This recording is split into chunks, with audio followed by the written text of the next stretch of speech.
वसुदेवसुतं देवं कंसचाणूरमर्दनं देवकी परमानंदं कृष्णं वंदे जगतगुरु। कृष्ण वंदे जगतगुरु।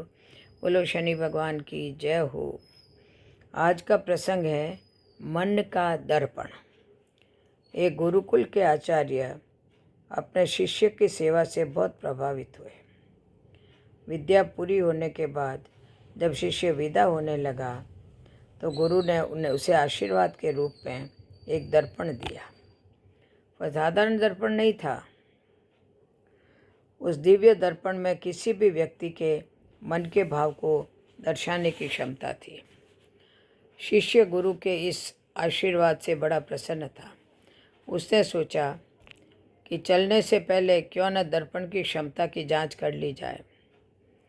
परीक्षा लेने की जल्दबाजी में उसने दर्पण का मुंह सबसे पहले गुरुजी के सामने कर दिया।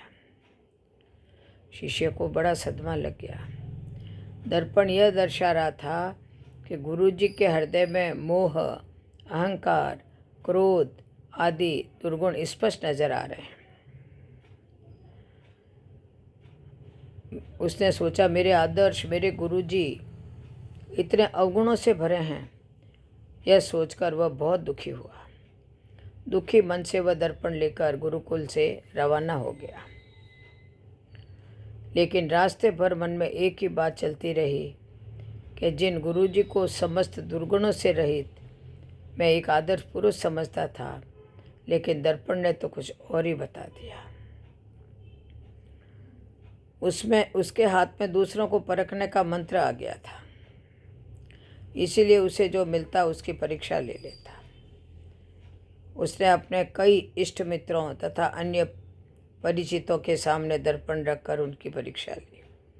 सबके हृदय में कोई न कोई दुर्गुण अवश्य दिखाई दिया। जो भी अनुभव रहा सब दुखी करने वाला। वह सोचता जा रहा था कि संसार में सब इतने बुरे क्यों हो गए। सब दोहरी मानसिकता वाले लोग हैं। जो दिखते हैं दरअसल वे है नहीं। इन्हीं निराशा से भरे विचारों में डूबा दुखी मन से वह किसी तरह घर तक पहुंच गया। उसे अपने माता पिता का ध्यान आया। उसके पिता की तो समाज में बड़ी प्रतिष्ठा है और उसकी माता को तो लोग साक्षात देवतुल्य ही कहते हैं। इनकी परीक्षा ली जाए। उसने उस दर्पण को से माता पिता की परीक्षा कर ली। उनके हृदय में भी कोई न कोई दुर्गुण देखा। ये भी दुर्गुण से पूरी तरह मुक्त नहीं है। संसार सारा मिथ्या पर चल रहा है। अब उस शिष्यों के मन की बड़ी बेचैनी सहन के बाहर हो चुकी थी। उसने दर्पण उठाया और चल दिया गुरुकुल की ओर। शीघ्रता से पहुंचा और सीधा जाकर अपने गुरुजी के सामने खड़ा हो गया। गुरुजी उसके मन की बेचैनी देखकर सारी बात का अंदाजा लगा चुके थे। चेले ने गुरुजी से विनम्रता पूर्वक कहा, गुरुदेव, मैंने आपके दिए दर्पण की मदद से देखा कि सबके दिलों में तरह तरह के दोष हैं। कोई भी दोष रहित सज्जन मुझे अभी तक क्यों नहीं दिखा। क्षमा के साथ कहता हूँ कि स्वयं आप में और अपने माता पिता में मैंने दोषों का भंडार देखा। इससे मेरा मन व्याकुल हुआ है। तब गुरुजी हंसे और उन्होंने दर्पण का रुख शिष्य की ओर कर दिया। शिष्य दंग रह गया कि उसके मन में प्रत्येक कोने में राग, द्वेष, अहंकार, क्रोध जैसे दुर्गुण भरे पड़े थे। ऐसा कोई कोना ही न था जो निर्मल हो।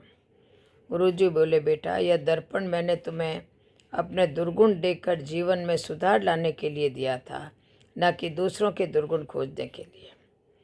जितना समय तुमने दूसरों के दुर्गुण देखने में लगाया, उतना समय यदि तुमने स्वयं को सुधारने में लगाया होता तो अब तक तुम्हारा व्यक्तित्व बदल चुका होता। बोलो जय श्री कृष्ण, जय जय श्री राधे, जय।